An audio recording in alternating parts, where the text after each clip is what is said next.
evening. We bring you the latest in the world of sports. I'm Boom Gonzalez.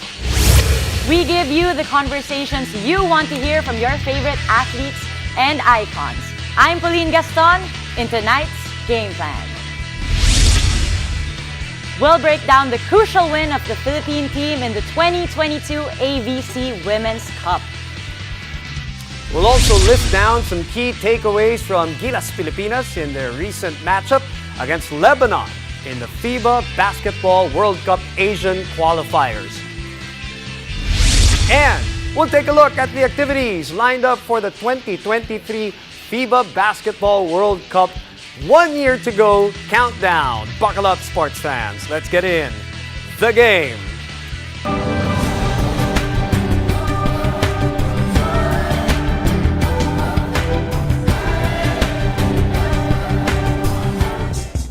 Hello, partner. Good evening. And good evening to everyone. The Philippines clinched a crucial victory against South Korea to secure a spot in the semifinals. And to talk more about that specific win, with us is AVC correspondent Alexis Tinsay. Good evening, guys. Yeah, good to see you again. Before I get to you, I want to get the thoughts of my partner first. You've seen the 4 games that we've played. What are your general thoughts of this campaign so far for Team Philippines? You know, honestly, I am immensely proud of Team Philippines. We're seeing really good games from them, and I know they are challenging all the opponents. Yeah, napapahirapan natin sila, no? Which is obviously a great thing. We've won 2 games, a big deal, and we're into the knockout stages. Yesterday, you had the opportunity, Alexis, to be with our captain, to chat with our captain. Tell us what you can give us the information about Gia.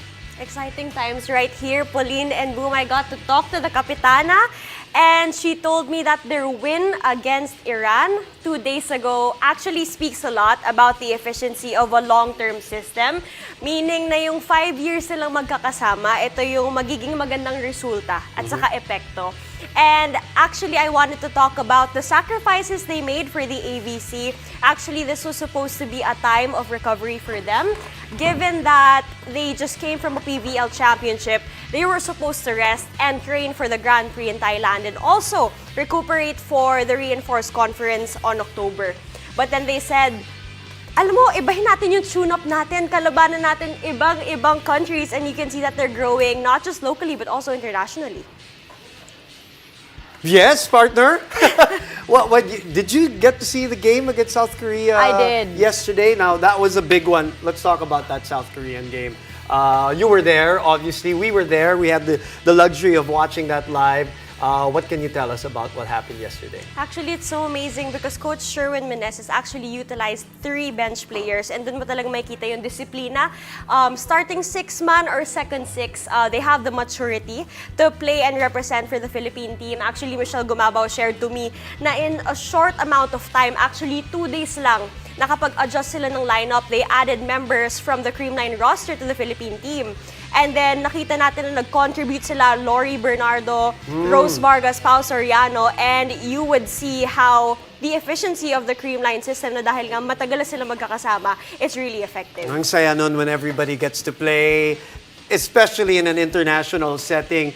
You've gone up against Gemma, you've gone up against Tots, obviously, Right. Partner. What can you say about what you've seen so far with them? And how difficult is it to go up against somebody or those 2 MVPs? Well, I've seen them develop over the years, and they've really improved, and they're really the team to beat and the players to beat. But let's also not forget Michelle Gumabao. Oh, grabe. They're all playing so well. I call them the Powerpuff Girls. Really? Is that what you Yes. call them? Okay. Michelle Gumabao has been incredibly consistent from the very start. Actually, sa dulo pa lang ng PVL Invitational, ano? What can you tell us, Alexis? And I actually got to have a heart-to-heart with Michelle. She told me all the sacrifices that they made for the AVC, and she also told me about their hectic schedule. Yan. Actually, nagkaroon sila ng 7 p.m. game the other night, and then umabot sila ng recovery and therapy hanggang 12:30 ng umaga. Hanggang madaling araw daw, they were using their gadgets and gizmos, and Coach Sherwin actually gave them the liberty to have the right conditioning for themselves individually. And then the next day, may 7 a.m., training sila right away. And I just wanted to know if, diba si Pauline then, she Whoa. experienced the same thing. Yeah, did you use gadgets and gizmos also for all of your recovery? Well- Naranasan mo yun araw-araw, ha? Pauline, right? We had to. We had no choice. And, you know, that's the thing about sports. We love it. We love doing that. And now I'm sure these girls are really representing something much bigger than just the club teams. Binubuhat nilang Pilipinas. Actually, may pagkaswerte pa nga tayo, Alexis, because we are playing the night games all the time. May mga sitwasyon dati na night, and then afternoon ka the next day. Yeah. So, we're a little bit lucky in terms of that because we're the hosts. Tama lang naman. Pauline, the game against Thailand. You know Thailand. You've watched them. We've seen them, whether VNL or even other competitions in the past. They've been a thorn to us, obviously. Parang peg natin yan, di ba? Yan na lagi natin gustong makamit. What are your thoughts on that knockout match tomorrow night? Well, I feel like the Philippine team will study tonight, and they're gonna do their best tomorrow. And I feel like they can beat them. There's a chance, even though we know they're a team to beat. Japan was able to beat them in 3 sets. So let's hope for the best and pray that the Philippines does the same thing. Tactically, before I end with Alexis, tactically, what do you think are our advantages going into that matchup? And also, in context na knockout match na nga to. Knockout meaning, we don't get to the semifinals if we lose to Thailand tomorrow. What do you think are the advantages of Team Pilipinas? Well, one of the main advantage I can say is that this team knows how to win. Like, in their experience of playing together for how many years, they'll know exactly what they need when they're down and when they're leading. Nakalima rin sila sa PVL, so I'm sure tama si Pauline, they know how to win. Definitely. Alexis, from an energy, spirit, and all the intangibles, you've been with the team, you talk to the team, you get to see them. What do you think are they going to carry to that match tomorrow against Thailand? Other than we expect a big crowd, of course. Of course. Actually, their kapitana, Gio Morada, told me that with every game that they play, even if they win or lose, they have to play 10 times better than their game yesterday. And they told me that they're banking on their togetherness. And nakaka-proud to see na, you know, it's such an honor to represent the Philippine team. That's an honor enough. Yeah. But I see them in the dugout and they're having focus training on what to rectify with regards to their errors, with regards to their limits, and they're trying to maximize all their strengths for the next couple of games. So makita mo that they're not just playing for experience, because you can say that this is a training ground for experience and growth, especially in the international playing field. But They're playing for a medal. They're playing for a Yes, medal. And yun yes. nga, ang sabi ni Gemma, by the way, that I really wanted to end with this note. Gemma said, hindi masamang mangarap.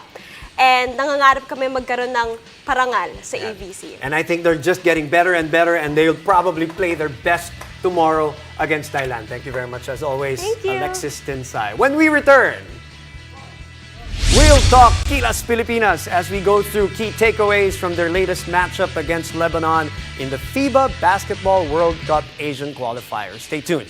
You're watching The Game.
Welcome back. You're still watching the game. After falling short in an 85-81 loss against Lebanon, Gilas Pilipinas now looks ahead to improvements moving forward. And joining us tonight to discuss the key takeaways from their fourth window opener is our basketball analyst who never sleeps and is here in the studio again, Isaac.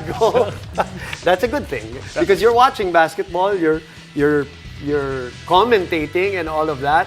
But I have to ask you, general thoughts first of the game when you were watching this game. That was a really close game, very winnable till the very end, and I think it was just a backbreaker when Kai gets that block in the crucial game, and the ball just rolls to the one person you don't want shooting it, and Arakji hits it, and at the corner. At the corner, that's probably the backbreaker, and that was the nail on the coffin in a really tight game. Really tight game. Yeah. That was a really good game. And I personally am so happy to witness Jordan Clarkson play for the Philippines. Woo. What can you say about his performance?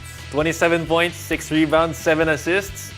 That's an NBA guy right there. And to think, very short time to prepare, came in late because of what the restrictions with the NBA and his schedule, but showed out. He played well, had 18 points in the first time, came ready to play, and it's just, you just look forward here and the future is bright for this guy and with Gilas Pilipinas. Medyo kinapos sa dulo. People were saying, right, that he might have gassed out a little bit. Maybe it's the conditions, maybe it's everything else. But the great thing about it is we have help with this team.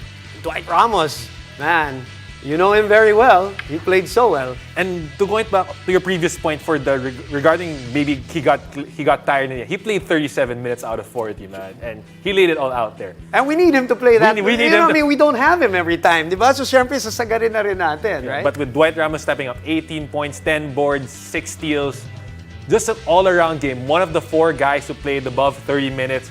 And to crack in an international setting, you don't typically see people crack 30 minutes. But if you do, that means they're playing really well. And even with that, also, other guys stepped up as well. Even Kai Soto, that I really thought with that block in the end that we had a chance to win it. The numbers, 10 points, 8 rebounds, maybe a little underwhelming to some, but he provided a lot of rim protection. That he just being out there forces a lot of teams to adjust, and he was a factor. Right, and let's talk about the bright spots in the game. What can you say about the team's performance as a whole?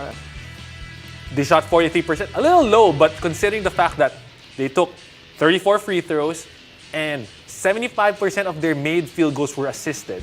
That's something there's always this talk that Gilas is ISO ball, it's me than you, but 18 assists, I would like to beg to differ on 24 made basket, and that's something they have to build upon, knowing that by creating for one another, for driving, for not to score, but to give his teammate an open basket.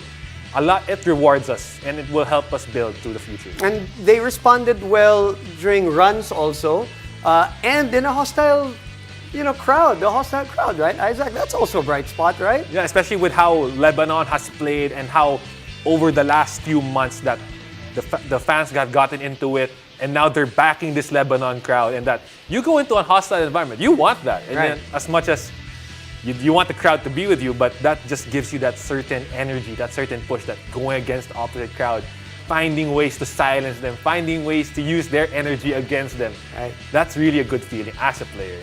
How about the next game, Saudi Arabia? What are the adjustments that we can expect from the Gilas team? I think the first one, of course, that's very obvious, is that Gilas committed 21 turnovers versus the 9 of Saudi, 9 of Lebanon, which, when you look at the stats, that's the only one that was really drastic. But it pops out. That pops out. But a lot of it is from unfamiliarity. Remember, this team hasn't really played. Right. A lot of these guys are first-timers playing with one another. So I think we will see the more familiarity. Now they got one game under their belt against a really good opponent. Now they have parang kiliti ng isa't isa. They already know. Okay, and the next game will be here at home, correct? Yeah. What are your expectations from our opponent from Saudi Arabia? And tayo naman ang magbibigay ng konting hostility. And of course, when I say hostility, we're talking about like noise. It's only in the court. It's only loudness, sports hostility. Yeah. Saudi Arabia is one of those teams that are always in the middle of the pack. But if you don't take them seriously, they can jump out, they can get ahead of you. So you have to take them seriously. Throw the first punch, do all the little things, and don't give them a chance to come back at them. Knock them down, send a message that you're in our house now, and we're gonna beat you. Kailangan natin bumawi, ano? Pauline is so used to being in a team where the crowd is with her. So, di ba, have you ever faced like a crowd na medyo mabigat? Because when we were watching the game this morning, di ba, pakaingay. Although marami tayong Pinoy. But ma'am, Marami. we will. It's quite unfair to say we're always in a hostile environment. Everywhere we go, we have home court advantage. Kind of home court advantage. Okay. Can I ask for a prediction for the next game? I saw your face. I always have a bad habit of when I do these predictions that I never get them right, so I'll just keep my mouth quiet now. And I think the players would love to do the talking by their actions. Right. Or you can do the reverse thing. No. Ayaw talaga. Okay, never mind. Okay, but thank you very much for coming over, Isaac, as always, and good luck, of course, in our next game against Saudi Arabia, which is going to be here in the Philippines. All right, more exciting news when we come back. We'll find out what activities FIBA and the SDP has lined up for the 2023 FIBA Basketball World Cup 1 year to go countdown. Stay tuned. You're watching the game.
With me today is one of the busiest men that I know, working for FIBA, Executive Director for the FIBA Basketball World Cup, David Crocker. David, first of all, thank you very much for being with us a day after your birthday, and just here to give us an update on the preparations of all three nations, because this is a unique occasion. We're a year away from everything. Could you let us know how everyone is doing in terms of ramping up everything for the upcoming World Cup? Well, thanks firstly for the birthday wishes, Paolo, and it's always great to come here to the Philippines because you really feel the passion of basketball. And we're at that point, 1 year to go, as you say, and you know, with all three countries, it's time to get really serious about delivery, and all three are working really hard. They're starting to pull their executive teams together. They are, you know, really starting to put things on the ground. We're seeing events being delivered. For so long, we had to do things in a digital manner because we couldn't move people around. We couldn't have public settings. We've been able to see JIP, the mascot, launched in all three countries, and now we're here for the Tissot countdown clocks. So we're starting to see the action. You mentioned the Filipino fans. A lot of people would say that the Philippines, what makes them unique is the fans. The fandom that we have here in the country is unique and very, very passionate in everything that they believe in. With the Philippines being the main host amongst the three that we did mention, just how much higher is the expectations on SBP, on the local organizers, and your experience working with them, especially in this crunch time in the build-up to the World Cup? Yeah, look, there is a lot of pressure on SBP as the organising committee, and that comes from within themselves. They're setting themselves high standards and big expectations, and for us that's pleasing. But there's also big public expectation because this is the Philippine community which is going to be on show all around the world, bring guests from all around the world to feel the hospitality, the craziness of the fans, the passion of the fans. So, you know, there's a lot of expectation here. And really, the team here, led by Sonny Barros as the Executive Director, have a really good grasp on what they want to do, how they want to do it. And as I say, now that we can start doing some public events, what we saw at Mall of Asia when we launched JIP a few weeks ago, and what we expect in a couple of days' time when we do the Tissot countdown clock, is people coming out and enjoying and celebrating. And it's fantastic we've got something like the World Cup of basketball in a basketball crazy country for the people to come back out, connect and celebrate. Now with Sir Sonny Barrios, who I'm sure is one with the Filipino sports fan in saying that we are so excited for the upcoming FIBA Basketball World Cup. Sir Sonny, there are so many events happening, and could you please line up a few of them for us, just to let us know what is coming here for the Filipino sports fans? Well, as you know, ito yung 1 year to go celebration, no? 25th, which is today. Then we have an event on the 27th, yung Tissot countdown clock. Then we have that big game on the 29th. They're all part of the 1 year to go celebration. And then along the way, we will have the trophy tour, we'll have the revamp court project, which is a reach out project more than anything else. And then the big one, aside from the qualifiers, of course, November, away and away, playing out of the country. And then February, home, dito tayo, February. After that, the biggest milestone coming up outside of the tournament itself would be the draw. That's when we will know everybody is excited because everybody is curious to find out who will play here more than who will play in Jakarta or in Okinawa. No? Who will play here? So, especially if we get, for example, the United States and the other foreign teams with NBA players, I'm sure that will make the fans more excited than they are already. Imagine we just have Jordan, I don't want to say just, but we only have one NBA player in Jordan Clarkson, and we're sold out for Monday. No? You can imagine what it will be if we get several marquee NBA players and world-class players. So many big plans, the draw, the games. How is the SBP coping with this 1 year away to the World Cup? Well, we're fortunate, as explained by President Al Panlilio, we strengthened the LOC, Local Organizing Committee structure, and the guys and ladies are really working round the clock, practically, no, every day, attending to little things here and there, venues, hotels, and other matters of concern, including technical equipment, manpower, volunteer program. We're all over the place. So, we're feeling pretty good 12 months out. We've got things in place. Tickets are on sale. The finals packages are out released today. So, for the Filipino fans, it's, time to get out there, it's time to buy tickets, and it's time to get to the game.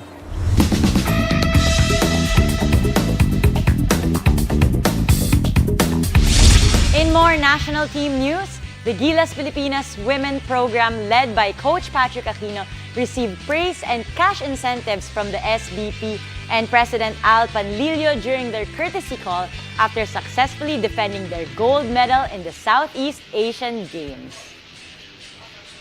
The national squad ended with a 4-1 win-loss tally at the SEA Games and also competed in the FIBA 3x3 Asia Cup and the FIBA Under-16 Women's Asian Championship.